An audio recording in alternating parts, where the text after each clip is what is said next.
So hey guys, welcome back to part 2 video of a week of university examination. It's me Krishna Khandilwal, a second year MBBS student, and today I'm going to narrate you the further story of that week of university examination. So day 1 anatomy paper 1. इस paper में 10-12 MCQ से ज़्यादा किसी के सही हुए ही नहीं है और पेपर हमारे हाथ में जैसे आया हमने पलटा है उसको और देखे फर्स्ट लॉन्ग आंसर भाई सब मैंडिबुलर ग्लैंड आया था. मतलब ये क्वेश्चन पिछले 15 साल में एक बार भी नहीं आया है.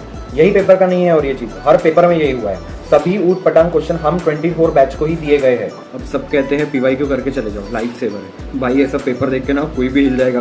अपना पेपर में एक क्वेश्चन था जो कि था क्लिनिकल बेस्ड. उसका नाम था ड्यूपीट्रेंस कॉन्ट्रैक्टर. मतलब ये क्वेश्चन मैंने ना ही सुना है ना ही कहीं पढ़ा है. सबको रोना ही आ रहा है ये क्वेश्चन में देखकर. कहाँ से आ गया ये क्वेश्चन किसी को नहीं पता. और अभी तो रुको, क्लाइमैक्स अभी बाकी है. अपना पेपर 2 की रात को the entire Chhattisgarh had a rumour that paper is been leaked and भाई सब एक दूसरे को क्वेश्चन सप्लाई कर रहे हैं बोलकर कि भाई इससे बाहर आ ही नहीं सकता. और सुबह जब मॉर्निंग में हम पेपर देने गए हैं जो मौत का नंगा नाच चालू हुआ है मैं बयान नहीं कर सकता. मतलब लॉन्ग आंसर ही पलट गए हैं. पहला लॉन्ग आंसर हमको आया हिप जॉइंट और दूसरा लॉन्ग आंसर आया यूट्रस, जबकि आने क्या वाला था Venus drainage of lower limb और सुप्रारेनियल ग्लैंड. भाई गुगली कहाँ से आई कहाँ से नहीं किसी को नहीं पता. सब मत्था पकड़ के बैठे हैं. अपना सेम पेपर में एक क्वेश्चन था इंटरमीडिएट फिलामेंट नाम का जो कि कुछ साइटोस्केलेटन स्ट्रक्चर के बारे में रहता है.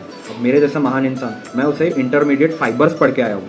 इंटरमीडिएट फाइबर पढ़कर मैंने उसको सीधा रिलेट किया है intermediate fibre of gluteus maximum muscle से. मैं उसमें क्या क्या लिख कर आया हूँ. मतलब इंटरमस्कुलर इंजेक्शन देते हैं 2.5 centimetre below the anterior superior iliac spine, sciatic nerve damage, common peroneal nerve damage, paralysis of lower limb, सब कुछ लिख कर आया हूँ.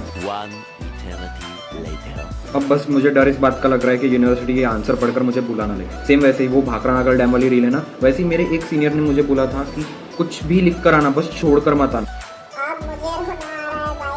So further story I will narrate you in the next part. Stay tuned, like, share, subscribe and follow me on Instagram. Thank you for watching.